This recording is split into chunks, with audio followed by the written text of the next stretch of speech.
Ja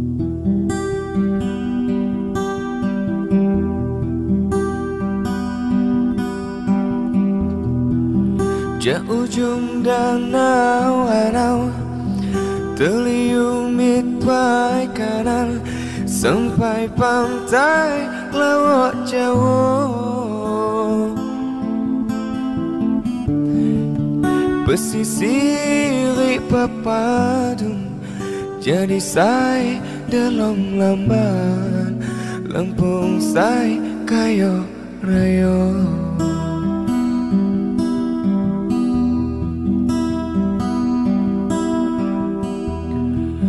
Kiram harga buasan hujan di pemandangan humalada di pematang. Api lagi cengkeni telambung beruntayan tandari kemakmuran. Sahabat semua, jumpa lagi di M Syukur IPB Channel. Kali ini kita berada di Polinela, Lampung.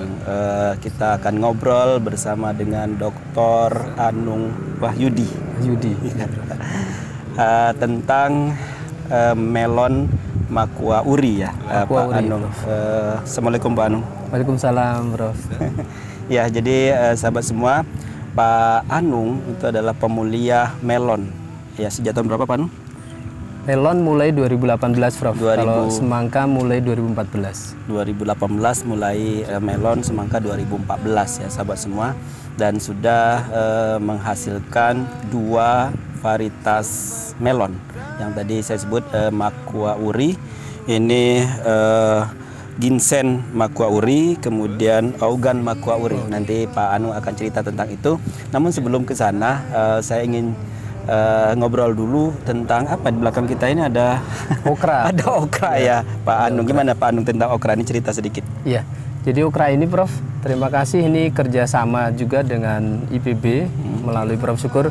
Jadi uji multi lokasinya ini ada 10 kinotip ya, Prof, 10 galon yang akan dilepas. Itu ada 2 kontrol komersial.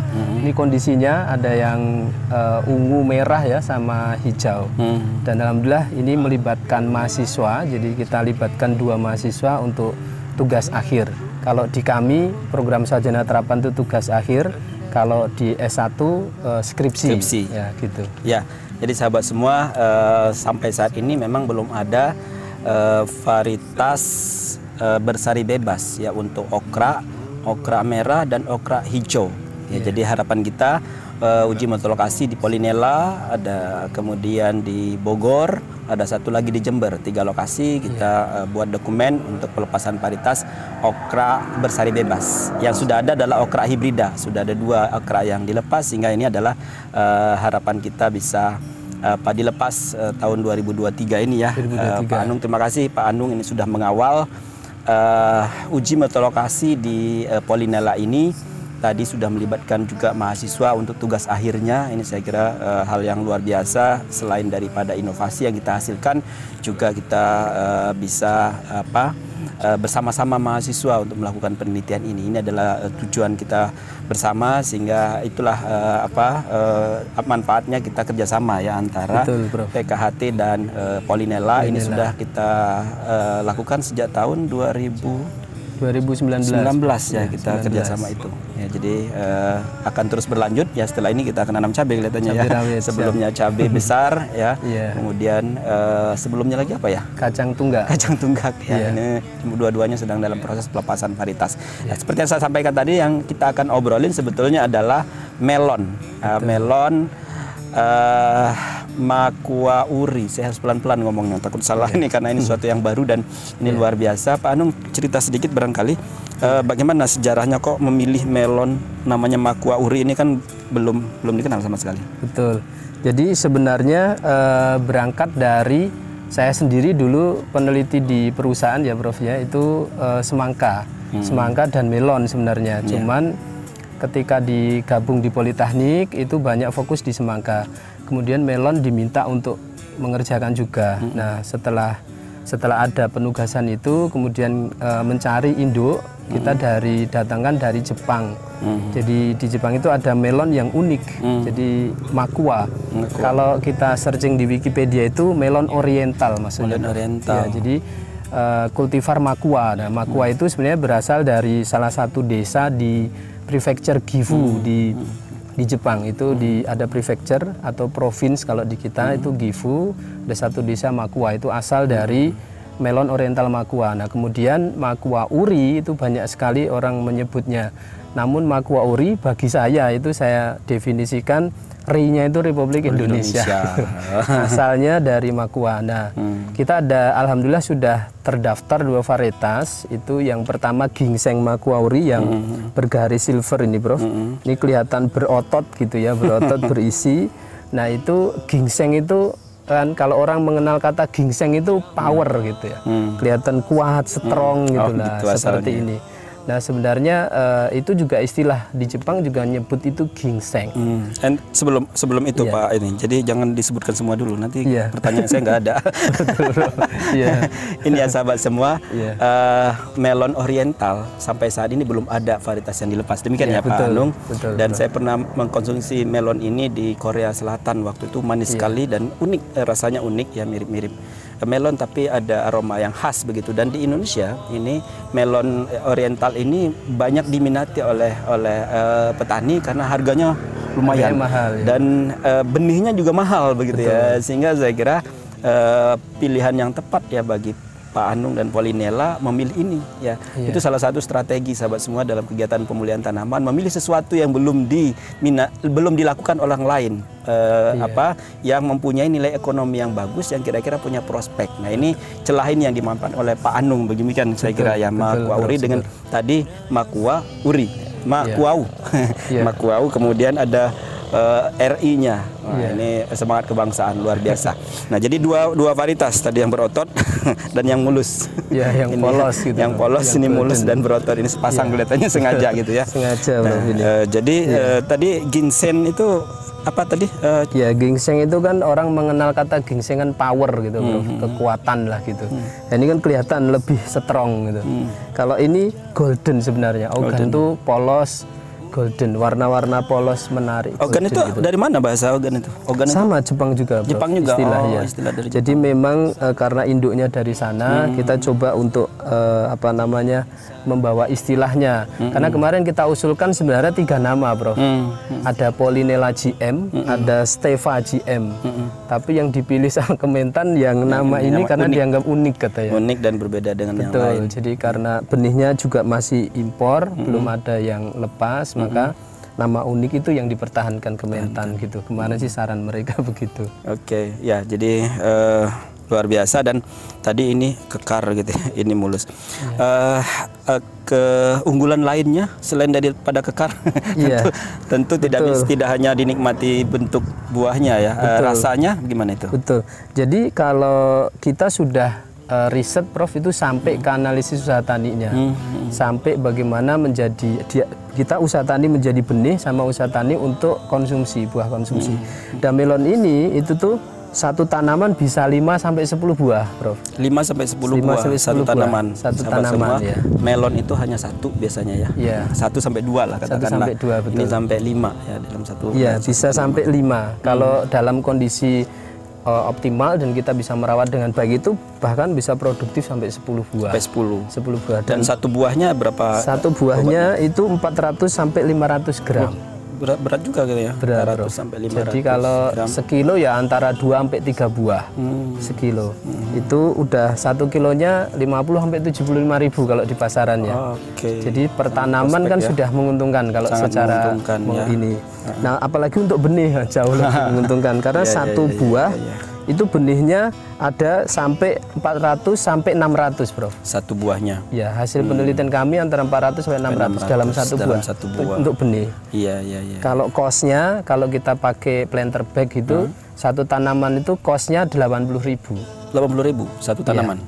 Tapi kalau bisa menghasilkan 5 buah kali 5 buah tadi berarti sekitar 2,5 kilo. Dikali 75.000 sudah Lebih. Ya, keuntungannya sudah lumayan. Kalau ya. dalam hitungan margin usaha tani sudah menguntungkan itu. Nah, keunggulan lainnya, kalau ini sebenarnya manis banget, Prof. Yang polos Manis ini banget. justru yang manis ya. Brixnya berapa itu kira-kira? Di kita di atas 14. Oh, di atas 14 Ya, ya, sahabat saking semua. manisnya. 14 itu manis sekali. Iya, Ya. manis. Itu makan sendirian. Kalau bersama dengan yang mulus-mulus lebih Ya, manis. lebih manis terasa lagi kelihatannya ya. Nuansanya lebih berbeda. Ya, justru lebih dianjurkan dimakan sekaligus sama bijinya. Ini sebenarnya orang kan ini timun atau melon gitu. Jadi hampir tengah-tengahnya gitu. Bijinya seperti timun. Begitu, Prof. Kalau yang ini memang kelihatan strong, menarik ya. Orang kelihatan buah ini menarik. Di pasaran juga ada, tapi kelebihan di kita itu garisnya silver. Nah, kalau di pasaran ini garisnya nggak jelas. Garisnya mungkin bisa dicek yang impor camoy dari Korea itu garisnya agak nggak lurus seperti ini. Iya, yang di pasar sahabat semua impor tetapi belum legal kelihatannya. Kalau saya lihat belum ada pelepasan varietas untuk ini. Belum ada, Bro. Sehingga masih belum legal. Masih belum legal, betul. Kalau ini sudah terdaftar. Dan nanti dilanjutkan pelepasan varietas. Ya, Demikian lanjut saya kira. pelepasan dan perlindungan. Semoga Perlindungan, lancar. semoga lancar. Betul. Nah, sahabat semua, jadi tadi sudah kita lihat keunggulannya begitu ya. Selain daripada produktivitas tinggi, kemudian rasanya yang unik ya, manis. Selain daripada unik, rasanya juga Brixnya juga sangat manis begitu ya. Betul. Dan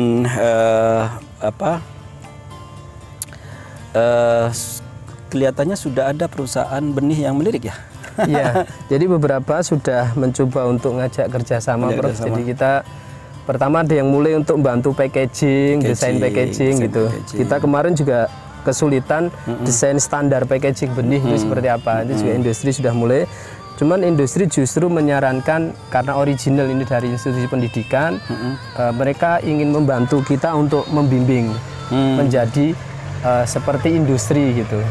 Ya, dengan berbasis kekuatannya yang mahasiswa tadi. Mereka bisa belajar sebagai teaching farm ya. Betul, melalui teaching factory atau teaching farm gitu. Oke. Ya, saya kira itu adalah bagian dari anjuran pemerintah untuk terhubung dengan industri ya. Nah, oleh karena itu karena prospeknya bagus, ini kelihatannya melalui skema pendanaan ya tertentu ya untuk penelitiannya. Itu dari mana, Pak? Ya, ini kita dapatkan dari matching fund untuk hilirisasinya. Kemudian untuk risetnya itu kita dapatkan juga dari kompetitif nasional, hibah kompetitif nasional. Tapi untuk hibah kompetitif nasional fokus di 2 produk, semangka dan melon. Tapi kalau matching fund fokus ke ini, ke melon yang 2022 ini yang penugasan. Dan ini sudah hilirisasi, kemarin targetnya sampai pendaftaran, kemudian nanti diindustrialisasi. Ya, sahabat semua, dalam skema penelitian dikti itu ada 3 tahapan sebetulnya: penelitian dasar, penelitian terapan, dan penelitian pengembangan. Dan Pak Anu sudah melewati penelitian terapan dan langsung penelitian pengembangan. Katanya masuk ke matching fund itu kan penelitian pengembangan. Kerjasama dengan industri dalam skema Kedereka ya. Kedereka, betul. Ini berapa tahun itu? Ini tahun kemarin dapat yang semangka, tahun ini dapat yang melon. Oke.